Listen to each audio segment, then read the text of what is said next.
Wednesday, March 2nd.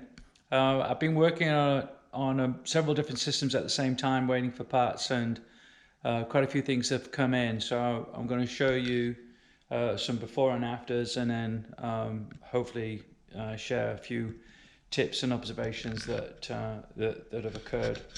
All right, so the first thing I'm going to show you is the brake and clutch reservoirs. Clearly these are the old ones, and car was a nightmare with respect to this. There's no way I would use those, even if I could clean them up, and they don't cost too much. So this is the sensor for the low level, included 2 for brake, 1 for clutch, and then this is the new unit. This bracketry here is quite expensive, and I took the old one, cleaned it up, put it through the plating process that I use now, and this has come out really fantastically well. So that didn't take too long, especially in comparison to what this bracket costs. You can get a stainless steel one. It's nearly like 180 bucks, I think. Low pressure hose, brand new clamps. Be careful when you're ordering, because you need to order with the sensor, and which comes with this cover as well.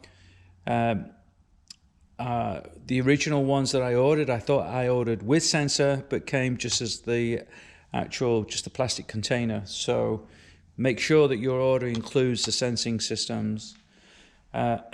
These clamps were also brand new. This is a feature that you see in the car. It's very prominent when the hood is up on the driver's side. So I think this area here looking particularly clean is very important. Okay, then onto the coil. This is the old coil. Excuse me. This is the old coil, and rectifier. This is the brand new system. This is the old bracket that I cleaned up and I've mounted everything on. This is all fairly straightforward to get. A couple of extra bolts, etc. This is no real big deal. And cleans up really nicely very quickly. On the fuel filter side, which is on the passenger side of the car, I bought a brand new unit with the filter included, and I used the banjo bolt, as it's called. This is a very expensive item, but it's brass. It cleans up superbly well. This is also a very expensive part, and is the old part which I've cleaned up and plated, and then there are new fiber washers in there to create the seal. Existing bracket. This bracket is, I think I might start making these brackets, because this bracket is ridiculously expensive considering its complexity. Anyway, so this is the existing bracket, and I've just cleaned it up using, again, my little process. So this just looks remarkably different. The transition between the two is quite significant. When the hood is up on the passenger side, you can see this unit bolts against the bulkhead, quite visible, and this is going to look excellent, as well as obviously provide a super clean fuel. Alternator, quite interesting experience with the alternator. Be careful how you're ordering. I ended up sitting down with one of the specialists at Moss to go through it, to make sure I was getting the right unit. My car's a positive earth. I've never worked on a positive earth car before. I'm a little nervous about screwing up in that respect, but it looks like I have the right alternator. What's interesting is that the new one, so this is obviously the old one, the new one didn't come with a cooling fan.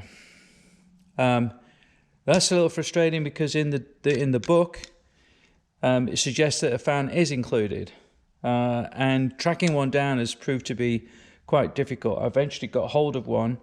The guys at Welsh helped me out there, and that's on its way. In addition, at the back, you can see that these connectors are off the old alternator and need to be fitted to the new alternator, and they actually go on this post here. I'll be doing that a bit later. This is the previous wheel. I've just cleaned it up.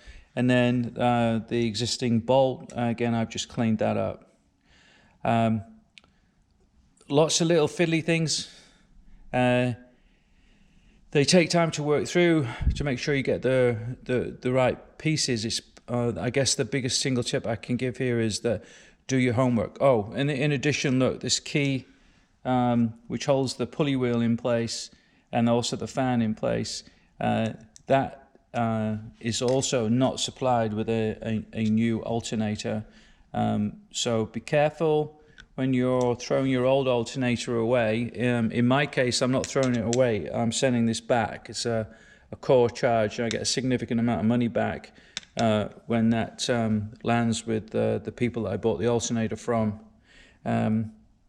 And they basically refurbish them. This is a refurbished unit, not an absolutely brand new unit. So be careful about how you send that. Don't send that back until you get your new one. Take everything off the old one that you need based on what's missing off the new one. And I'm going to assemble it, make sure it all works before I send this old one back. It's going to look good, very good.